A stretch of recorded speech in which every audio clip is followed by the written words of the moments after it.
Harry Potter സീരീസിലെ രണ്ടാമത്തെ പുസ്തകം Harry Potter and the chamber of secrets. ആ ഒരു പുസ്തകത്തിനെ പറ്റിയിട്ടാണ് നമ്മളിന്ന് പറയാൻ പോകുന്നത്.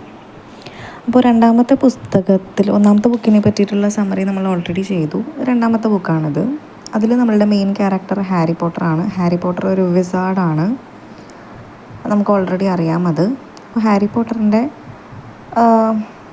രണ്ടാമത്തെ വർഷമാണ് Hogwarts school of witchcraft and wizardry. ആ സ്കൂളിലുള്ള ഹാരി പോട്ടറിൻ്റെ രണ്ടാമത്തെ വർഷമാണ്. അപ്പോൾ രണ്ടാമത്തെ വർഷം അവിടെ പഠിക്കാൻ വേണ്ടിയിട്ട് ഹാരി തിരിച്ചു വരാണ് ഹോഗ്വാർട്സിലേക്ക്. പുസ്തകത്തിനെ പറ്റി പറയുകയാണെങ്കിൽ കഥ ഫുള്ള് നമുക്ക് കാണാൻ സാധിക്കാം മാജിക്. അവർ മാജിക് ചെയ്യുന്നുണ്ട്, സൗഹൃദം, ഫ്രണ്ട്ഷിപ്പുണ്ട്, അവർ മൂന്നുപേരും തമ്മിലുള്ള ഫ്രണ്ട്ഷിപ്പുണ്ട്, അഡ്വെഞ്ചർ, സാഹസങ്ങളുണ്ട്. അപ്പോൾ ഈ മൂന്ന് കാര്യങ്ങളുള്ളത് കൊണ്ട് തന്നെ ഹാരിയുടെ ആ ഒരു യാത്ര ത്രൂ ഔട്ട് ദ ബുക്ക് ഒരു എക്സൈറ്റിംഗ് ആയിട്ട് നമുക്ക് തോന്നും. ഇനി ഈ കഥ തുടങ്ങുന്നത് സമ്മർ സീസണിലാണ്. ഹാരിയുടെ ഫസ്റ്റ് ഇയർ ഫിനിഷ് ചെയ്തു. ഹാരിയുടെ അങ്കിൾ ആൻഡ് ആണ്ട്, കസിൻ, അവർ മൂന്നുപേരുടെയും കൂടെയാണ് താമസിക്കുന്നത്. അവർ മൂന്നുപേരും അവനെ വളരെ മോശമായിട്ടാണ് ട്രീറ്റ് ചെയ്യുന്നത്. അതുകൊണ്ട് തന്നെ അവന് അവരുടെ കൂടെ നിൽക്കാൻ താല്പര്യമില്ല. ഹോഗ്വാർട്സിലേക്ക് തിരിച്ചു പോകാനാണ് താല്പര്യം. അപ്പോൾ സ്കൂൾ തുടങ്ങുന്നതിന് മുൻപ് ഒരു ഫ്രണ്ട്ലി ആയിട്ടുള്ളൊരു എൽഫിൻ്റെ പേരാണ് ഡോബി ഹാരിനെ വിസിറ്റ് ചെയ്യുന്നു.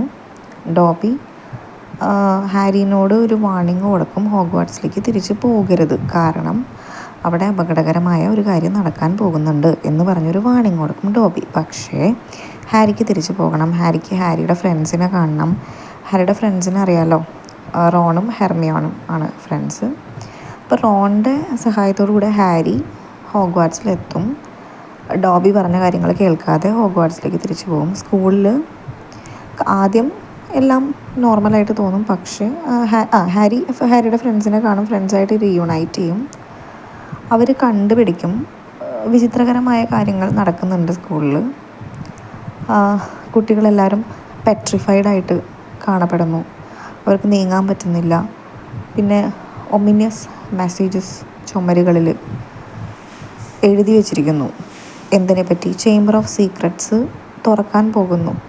തുറന്നു എന്ന് പറഞ്ഞ ഒരു മെസ്സേജ് ചുമരുകളിൽ എഴുതി വെച്ചിരിക്കുന്നു. ചേംബർ ഓഫ് സീക്രട്സ് ഓൾറെഡി ആരോ തുറന്നു എന്ന് പറഞ്ഞു. ഇനി കഥ മുന്നോട്ട് നീങ്ങുമ്പോൾ ഹാരി മനസ്സിലാക്കുന്നു ചേംബർ ഓഫ് സീക്രട്സ് എന്താണെന്ന്. ചേംബർ ഓഫ് സീക്രട്സ് എന്താണെന്ന് പറയുന്നത് ഹോഗ്വാർട്സ് സ്കൂളിൻ്റെ ഉള്ളിലുള്ള ഒരു സ്ഥലമാണ്. അതിൻ്റെ ഉള്ളിലൊരു മോൺസ്റ്ററുണ്ട്. അപ്പോൾ സ്ലിതറിൻ്റെ ട്രൂ ആയിട്ടുള്ള അവകാശിക്ക് മാത്രമേ ആ ഒരു മോൺസ്റ്ററിനെ കൺട്രോൾ ചെയ്യാൻ പറ്റുള്ളൂ. ഇനി സ്ലിതറിൻ്റെ ഫൗണ്ടറിൻ്റെ പേര് സലാസർ സ്ലിതറിനാണ്. ആ പുള്ളി വിശ്വസിക്കുന്നത് എന്താണെന്ന് വെച്ച് കഴിഞ്ഞാൽ പ്യുവറായിട്ടുള്ള ബ്ലഡ് വിച്ചസും വിസർട്സും മാത്രമേ ഹോഗ്വാർട്സിൽ അറ്റൻഡ് ചെയ്യാൻ പാടുള്ളൂ. പ്യുവർ ബ്ലഡ് വിച്ചസ് ആൻഡ് വിസാർട്സ് മാത്രമേ ഹോഗ്വാർട്സിൽ വന്ന് പഠിക്കാൻ പാടുള്ളൂ എന്നാണ് സ്ലിതറിൻ്റെ ഫൗണ്ടർ വിശ്വസിക്കുന്നത്.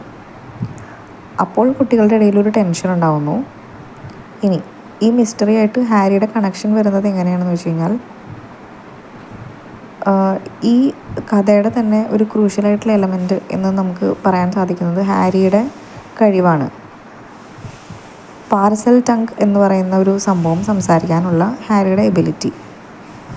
അതെന്താണെന്ന് പറഞ്ഞാൽ ഹാരിക്ക് പാമ്പുകളോട് സംസാരിക്കാനുള്ള കഴിവുണ്ട്. ഇത് ഹാരിയുടെ മാത്രം കഴിവാണ്. അപ്പോൾ അങ്ങനൊരു കഴിവുണ്ടാകുമ്പോൾ മറ്റുള്ള ക്ലാസ്മേറ്റ്സിന് സംശയം ഉണ്ടാകുന്നു ഹാരിനോട്. കാരണം ആ ഒരു കഴിവ് സ്ലിതറിൻ്റെ ട്രൂ ആയിട്ടുള്ള അവകാശിക്ക് മാത്രമേ ഉണ്ടാകുന്നൊരു കഴിവാണ്. അപ്പോൾ മറ്റുള്ള ക്ലാസ്മേറ്റ്സിന് അവനിലൊരു സംശയം ഉണ്ടാകുന്നു. അപ്പോൾ ഹാരീനെ എല്ലാവരും ഒറ്റപ്പെടുത്തുന്നു. കുട്ടികൾക്ക് കൺഫ്യൂഷൻ ഉണ്ടാകുന്നു, കാരണം അവൻ്റെ ഫ്രണ്ട്സ് അവൻ്റെ സൈഡായിട്ട് സ്റ്റാൻഡ് ചെയ്യുന്നത്. പക്ഷേ ഹാരിനെ പറ്റിയിട്ടുള്ള ഒരു കൺഫ്യൂഷൻ ഇപ്പോഴും നിലനിൽക്കുന്നു. റോണിൻ്റെയും ഹെർമിയോണിൻ്റെ ഒപ്പം ഹാരി തീരുമാനിക്കുന്നു ഈ ചേംബർ ഓഫ് സീക്രട്സിനെ പറ്റിയുള്ള നിഗൂഢത സോൾവ് ചെയ്യാനായിട്ട്. അപ്പോൾ ഈ അറ്റാക്കുകളുടെ എല്ലാം പിന്നിൽ ആരാണ് എന്ന് അന്വേഷിക്കാൻ അവർ തീരുമാനിക്കുന്നു. ചേംബർ എന്താണ് ഒളിപ്പിച്ച് വെക്കുന്നത് എന്നും കണ്ടെത്താൻ അവർ തീരുമാനിക്കുന്നു. അവർ അന്വേഷിക്കുന്നു, ക്ലൂസ് കളക്ട് ചെയ്യാൻ നോക്കുന്നു പല സ്ഥലത്തു നിന്ന്. അറൗണ്ട് ഹോഗ്വാർട്സിൽ നിന്ന് തന്നെ ക്ലൂസ് കളക്ട് ചെയ്യാൻ ശ്രമിക്കുന്നു. Including the libraries restricted section. ലൈബ്രറിയിൽ പോകരുത് എന്ന് പറഞ്ഞ സെക്ഷനിൽ നിന്നും ഒരു ക്ലൂ കളക്ട് ചെയ്യാൻ ശ്രമിക്കുന്നു ചേംബർ ഓഫ് സീക്രട്സിനെ പറ്റി. ഇനി ഇവഞ്ച്വലി അവർ കണ്ടുപിടിക്കുന്നു ഈ മോൺസ്റ്റർ എന്ന് പറയുന്ന ആൾ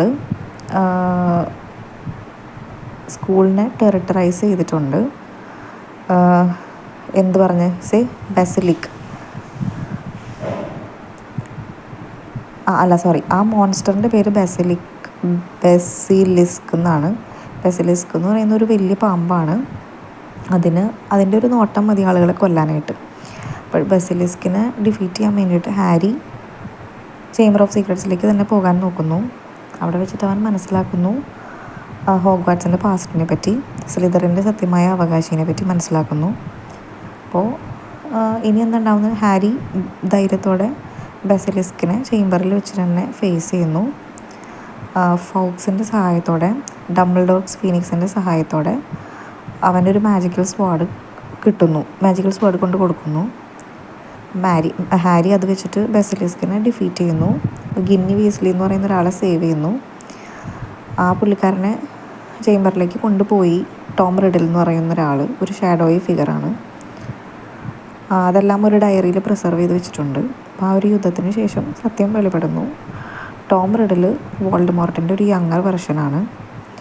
ആ പുള്ളിക്കാരൻ പവറിലേക്ക് തിരിച്ചു വരാനായിട്ട് ഇരുന്നുണ്ടായിരുന്നു. ഹാരി മനസ്സിലാക്കുന്നു ഫ്രണ്ട്ഷിപ്പ്, ബ്രേവറി, പിന്നെ പ്രെജുഡൈസിന് എഗെയിൻസ്റ്റ് സ്റ്റാൻഡ് ചെയ്യുന്നതിനുള്ള ഇമ്പോർട്ടൻസ്. കഥ കൺക്ലൂഡ് ചെയ്യുമ്പോൾ ഹോഗ്വാർട്സിൽ സമാധാനം തിരിച്ചു വരുന്നു. പിന്നെ എഗെയിൻ വോൾഡമോർട്ടിൻ്റെ ആ ഒരു ത്രെറ്റ് അവിടെ ഉണ്ടാകുന്നു. അങ്ങനെ ആ കഥ അവസാനിക്കുന്നു.